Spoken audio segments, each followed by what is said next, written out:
All right, we're back at it. Fractions, subtracting with different denominators. Okay, questions to ask yourself when subtracting fractions with different denominators. Now, this follows up after the addition with different denominators, and it's the same concept, same algorithm, if you will, other than it being a subtraction sign. Okay, so we're going to go ahead and just try these problems. We have 2/3.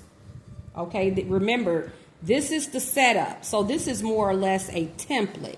I remember being in seventh grade, try that. And they have students, of course, doing this in 4th grade, which is about the time that I, too, was introduced to fractions. But I remember my 7th grade teacher just really being heavy on fractions, okay, because that is what you'll see throughout the rest of your school years. You're going to see fractions, you're going to see decimals, whole numbers, and that, okay? All right, so we're going to just go ahead and try these. We've got 2/3 minus 1/6. I cannot win with these dry erase markers. I'm going to have to get a different dry erase marker here. Okay, well, let's see. 2/3 minus 1/6. Okay, we have to first ask ourselves, are the denominators the same? Are they? You have a 3 and a 6. No, they're not. So what we need to do is come up with a multiple, a common multiple for 3 and 6. Okay, the multiples for 3 is simply 3, 6. You're just counting by threes. You know, it's the answer to when you say 3 times 1 is 3. 3 times 2 is 6.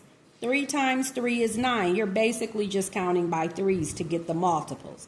Then when we get the multiples of 6, we're saying 6, 12, so forth and so on, okay?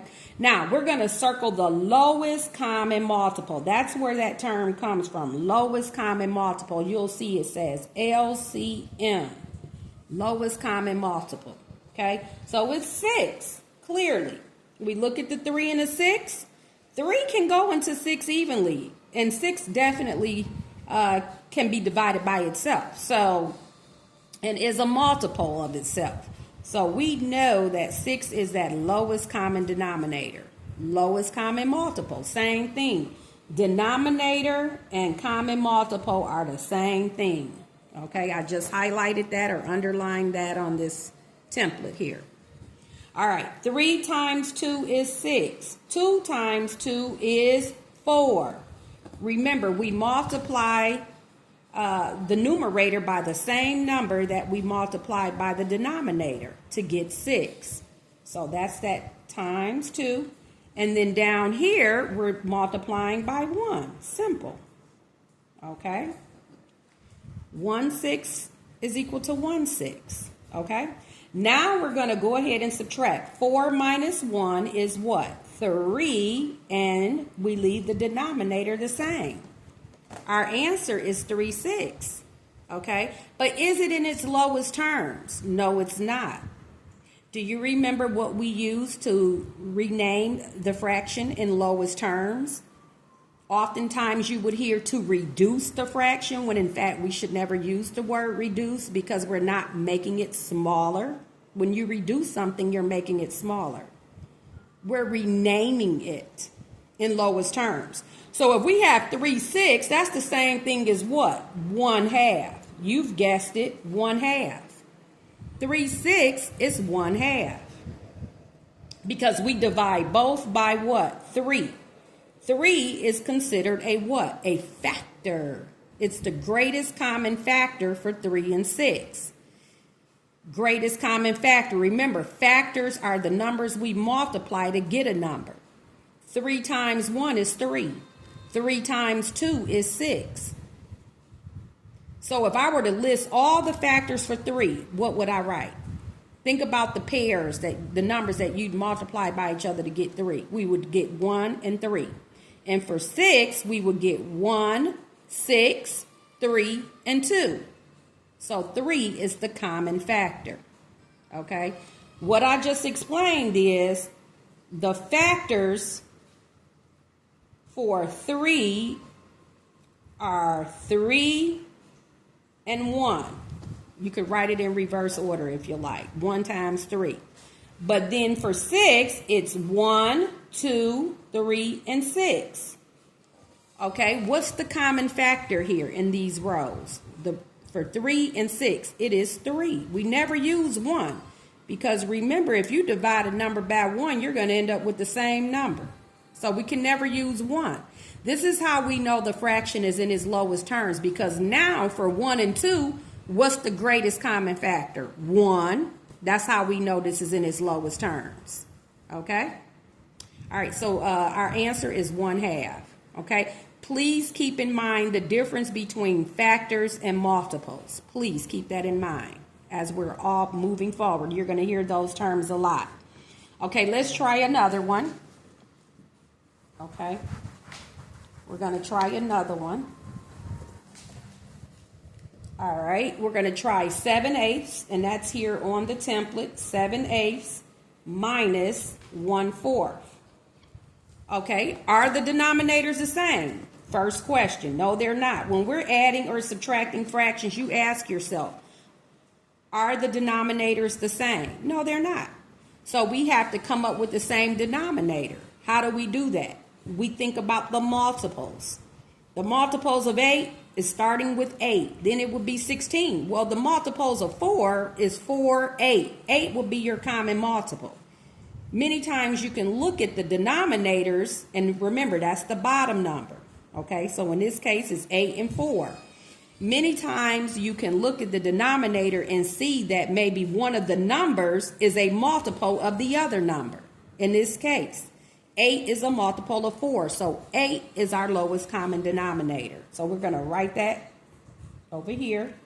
So now we're working again with these fractions. These are the ones we're going to be working with. And again, 8 times 1 is 8. Okay, then we multiply the top number by the same number. The 7 times the 1 is what? 7. Times 2 for the bottom. And we get 2 8s. So now we are subtracting 7 minus 2, because we have the same denominator, and we're just simply going to subtract the numerators.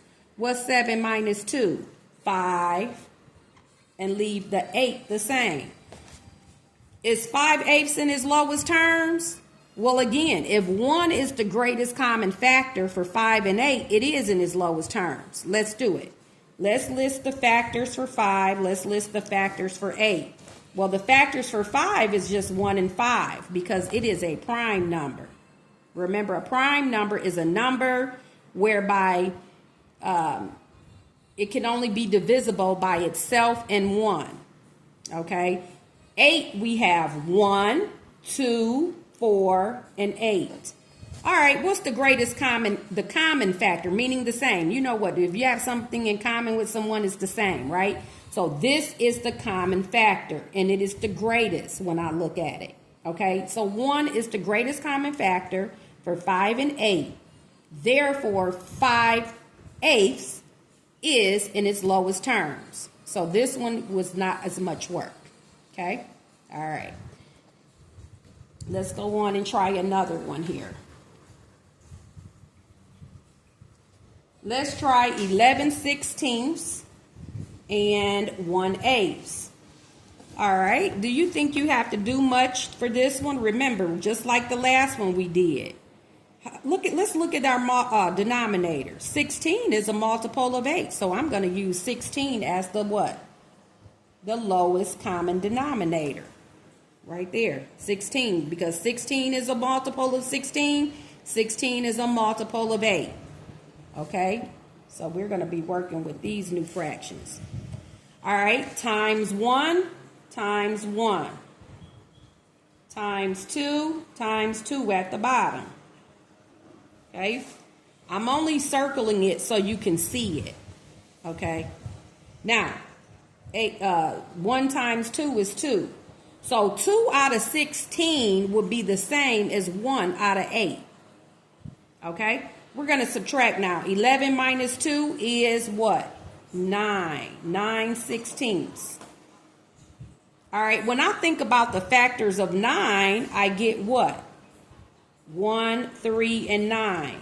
Well, for 16, it's an even number. 1, 2, 4, 8, and 16. Those are the factors. What's the common one? The 1. So therefore, it is in its lowest terms. Okay? We cannot divide 9 and 16 by the same number. No, we cannot. Okay? So 9/16 is in its lowest terms. Okay? All right. So let's try one more, and then we're finished with this. Let's try 17/18 and 2/3. Now remember, parents, when you're working with your child and after so long, they'll be remembering these answers and all of that.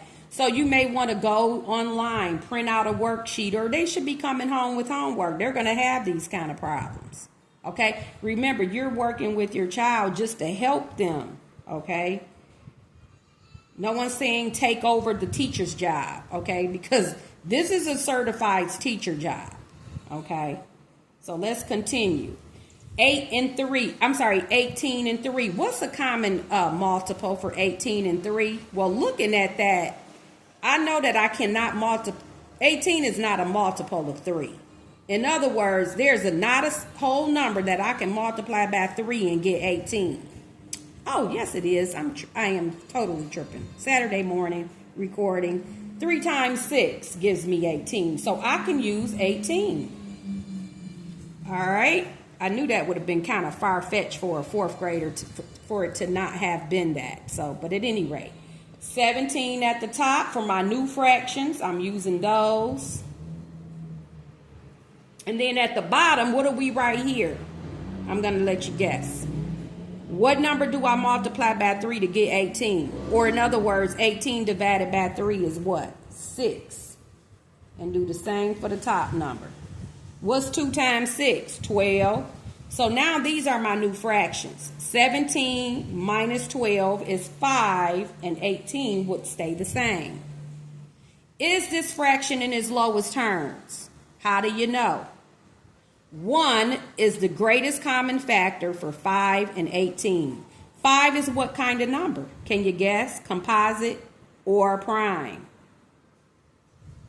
It is definitely prime. Okay, and 5 cannot go into 18 evenly, so we cannot divide both those numbers by the same number. It is in its lowest terms. Okay, what I just explained is this. 1, 5 are the factors for 5, 1 and 5. The factors for 18, you got quite a few. 1, 2, well, you got 9, you've got 3, 6, and 18. This is one of the exercises, again, that we had prior to this one, where a student would list the factors and the multiples for numbers. So we got to be clear on those terms again, parents. Factors and multiples. These are the factors. Those are the numbers that we can multiply by each other to get 5. Okay? These are the numbers that we can multiply by each other to get 18. Therefore, they're factors. All right? Okay, let's make it a great day and making math count.